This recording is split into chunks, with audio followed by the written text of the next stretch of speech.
Good morning, book lovers of the internet. Welcome or welcome back to my channel. I am Book Nerd 822 and I am finally back at home after 2 weeks of being abroad. As you can, of course, see, the camera quality is also much better because I am using my laptop to record once again rather than my phone. Today is the 1st of September and there is so much I am going to read this month. It is going to basically blow your minds. There will be book reviews um, published on this channel very frequently this month, and in this video I am going to be showing you another four books which I bought during my trip to Wales. Um, I got back from Paris just a couple of days ago, not even days at this stage, but I didn't really get to buy any books from there. Everything was in French. I will let you know. In this video, I am only going to be showing you some books. Then there is also going to be another book haul video, another Wales trip book haul video, and over there I will be showing you some cool things I bought from Waterstones and other shops as well. From the country rather than just the books themselves. But anyway, in this video I am going to start by showing you Lee Bardugo's book, newest book as far as I know, called The Familiar. Now this one was on offer, buy one get one half price, and the other book I chose in order to take advantage of this offer was this one, which I showed you already in another haul, The Lost Gifts of the Universe. Now, as you can see, this one is a Waterstones exclusive edition, which means that the edges are sprayed red. Um, as far as I know, this one is not signed, although I do have a couple of signed editions of other books which I picked up from Waterstones. This is basically what the inside looks like. Lovely design over here. And on the back, we have a picture of the author herself. So I'm not quite sure what the book is about. I just like Lee Bardugo as an author. I think she's a fantastic author overall. And I really enjoyed Six of Crows. So basically, what we have here is that a woman's ambition can prove deadly. In a shabby house in the new capital of Madrid, a lowly kitchen servant hides a gift for little miracles. But when her employer discovers Lucia Cotado's secret talent, she demands the scullion perform her illusions to win over the royal court.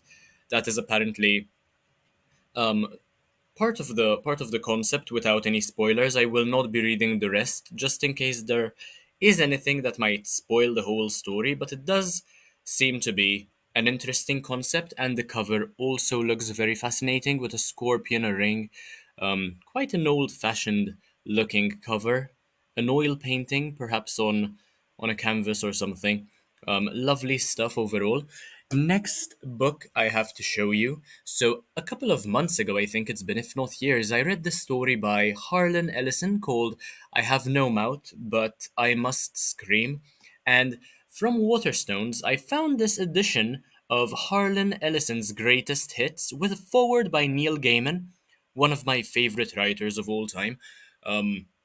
There are many short stories in here, right? And of course, one of them is I Have No Mouth and I Must Scream, which was written in 1967. Now, all of these stories were given several awards. I will probably be reading some of them individually and reviewing them as well on this channel, so definitely stay tuned. I mean, of course, the cover caught my eye. It's a face with fingers crawling out of it, which is definitely fascinating. Anything science fiction that is also thought provoking is definitely right up my alley. This is what the back looks like with, let's call them reviews, shall we, or rather praise by George R. R. Martin, the author of A Song of Ice and Fire, Stephen King, of course, very widely known. Um, and this is what the spine looks like. I mean, I look forward to reading several of these because I really enjoyed I Have No Mouth, Yet I Must Scream. I think it was a story way ahead of its time, considering it was written in 1967.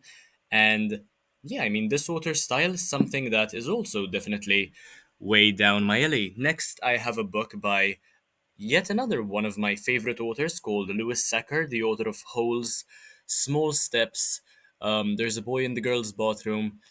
several other books of his which I have reviewed on the channel as well.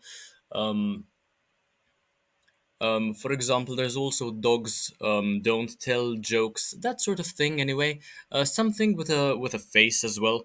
Um, this one is his newest book, by the way, called The Magician of Tiger Castle. This one is meant for a bit of an older audience.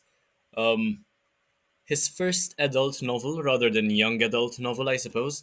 Of course, the edges are sprayed, they look absolutely fascinating.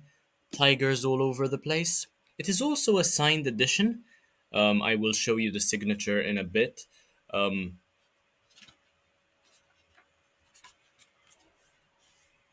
there we go. Signed by the author himself. That is what basically makes this copy so special. And this is what the inside looks like. Rather plain, but honestly, the concept seems to be very cool. Nothing much on the inside, just a bunch of red with the title and the name of the author once again. But yeah, this one is definitely a signed edition and a special edition. Rather unique, if you ask me. And of course, I have high hopes for this author. Basically, this story is about, I'll let you know in a couple of seconds. Long ago in a kingdom far away, the magician of Tiger Castle is on thin ice. Once the greatest in the land, Anatole's spells have dried up. He can't even turn sand into gold anymore. The only one who still believes in him is kind Princess Tulia, and he hopes, for the sake of their friendship, that he can soon redeem himself and stay within the king's court. That is basically it. Once again, no spoilers. This shouldn't take me too long to read either. It consists of about 300 pages. And finally, a massive book by an author I've never read anything by, but I was very, very intrigued by, considering the reviews I saw. The Devils by Joe Abercrombie. That is apparently how you're meant to say the name. Also signed by the author. What the spine looks like, the edges have nothing special to them, but take a look at this. This is fascinating. Absolutely mind blowing artwork. Very, very pretty. I feel very lucky to have such a beautiful copy of this so little after it's been published. There is even more artwork on the back, by the way. This was published, I think, even less than a month ago. So yeah, I consider myself to be very, very lucky for already having this copy. At the back, we have a picture of the author, and in a few seconds, I'll let you know what the story is about. I have high hopes for a book called The Devils. Anything that's dark and macabre, that is definitely something that I look forward to. So, Europe stares into the abyss, plague and famine stalk the land, monsters lurk in every shadow, and greedy princes care for nothing but their own ambitions. Sometimes only the darkest paths lead towards the light, paths on which the righteous will not dare to tread. And so, buried beneath the sacred splendor of the celestial palace, is the secret chapel of the Holy Expediency. For its congregation of convicted monsters, there are no sins that have not been committed, no lines that will not be crossed, and no mission that cannot be turned into a disastrous bloodbath. Now the hapless brother Diaz must somehow bind the worst of the worst to a higher cause, to put a thief on the throne of Troy, and unite the sundered church against the coming apocalypse. When you're headed through hell, you need the devils on your side.